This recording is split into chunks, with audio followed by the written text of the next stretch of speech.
আমাদের কর্মের পাশাপাশি আমাদের স্বাস্থ্য সচেতনতা দরকার। কারণ দেখবেন যে ডেঙ্গু হলে অনেক অর্থের একটা দায়বদ্ধতা আসে, আবার শারীরিকভাবে অনেক অসুস্থ হয়ে যায়, কেউ কেউ মৃত্যুবরণ করছে। চিকুনগুনিয়া হলে কারো কারো দেখবেন যে প্রায় 15 দিন থেকে 1 মাসও লেগে যায় সুস্থ হতে, এবং শারীরিকভাবে বেশ ভালো অক্ষম হয়ে যায়। সুতরাং আমরা সচেতনতা বৃদ্ধির জন্য আজকে এই আপনাদের জন্য ছোট একটা উপহার, তা আমরা এটা একটু পরে আপনাদের কাছে পৌঁছাবো।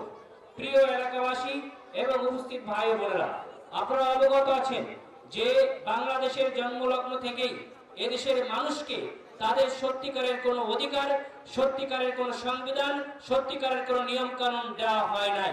বাংলাদেশের যে সংবিধান বাংলাদেশের সামনে দেওয়া হয়েছিল 1972 সালে, যিনি সংবিধান রচনা করার জন্য বাংলাদেশের প্রথম যিনি রাষ্ট্রপতি হলেন, তার শপথ ছাড়াই এই সংবিধান বাস্তবায়ন হয়।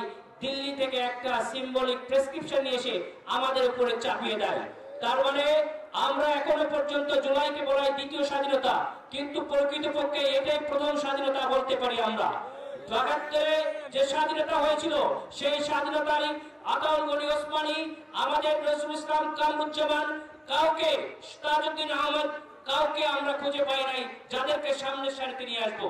স্বাধীনতা দেওয়া হলো অন্য দেশের হাতে। সুতরাং এবারও সেই দিল্লি থেকে প্রেসক্রিপশন নিয়ে এসে তখন এদেশের স্বাধীনতাকে ভুলণ্ঠিত করা হয়েছিল, এদেশের মুক্তিযোদ্ধাদের সঙ্গে তামাশা করা হয়েছিল।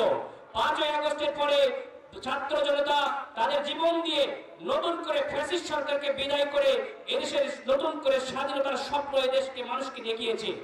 যে স্বপ্নের কারণে আপনারা দেখেছেন এখন আর কাঁটাতারের বেড়াতে ফেরালিন লাশ পড়ে থাকে না। গেল ১.৫ বছর ধরে আমরা লাশ পড়তে দেখি নাই।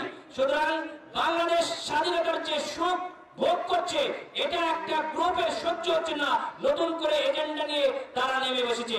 আগে দিল্লি থেকে প্রেসক্রিপশন নিয়ে এসেছিল সংবিধান, আর অনেক আলোচনার পরে যখন একটি সংবিধান রাজনৈতিক দলগুলো সুষ্ঠুভাবে তাদের একটা পর্যায়ে যে পৌঁছে জুলাই সনদ, এই সনদের আইনি ভিত্তি গণভোটের মাধ্যমে বাস্তবায়নে যাওয়ার জন্য যখন চেষ্টা করা হচ্ছে, তখনই একটি দল, যে দল এই তৈরি হয়েছিল শহীদ জিয়াউর রহমানের মাধ্যমে দেশকে সত্যিকারের স্বাধীনতার ধারা দিয়ে, কিন্তু অদূর ভবিষ্যৎ অল্প কিছুদিন যেতেই তাকে শহীদ করা হয় এবং তার যে ভিউটা ছিল সেটাকে ছিনিয়ে নেওয়া হয়।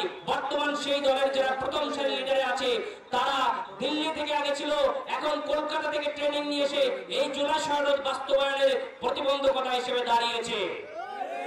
আমরা দিল্লি থেকে ট্রেনিং হোক আর কলকাতা থেকে হোক, যে ট্রেনিং নিয়ে জুলাই সনদকে বাস্তবায়ন না হওয়ার জন্য যারা অপচেষ্টা চালাচ্ছে, সেই অপচেষ্টা এদেশের জনসাধারণ তাকে রুখে দেবে ইনশাআল্লাহ। আগামীতে বাংলাদেশ কোন দেশের দয়ে আর বাঁচতে চায় না। বাংলাদেশ তাদের অধিকার নিয়ে, তাদের সম্মান নিয়ে বন্ধুত্বের ভিত্তিতে বিদেশি সম্পর্ক করতে চায়। বাংলাদেশ আর কারো অনুকরণার হয়ে থাকবে না।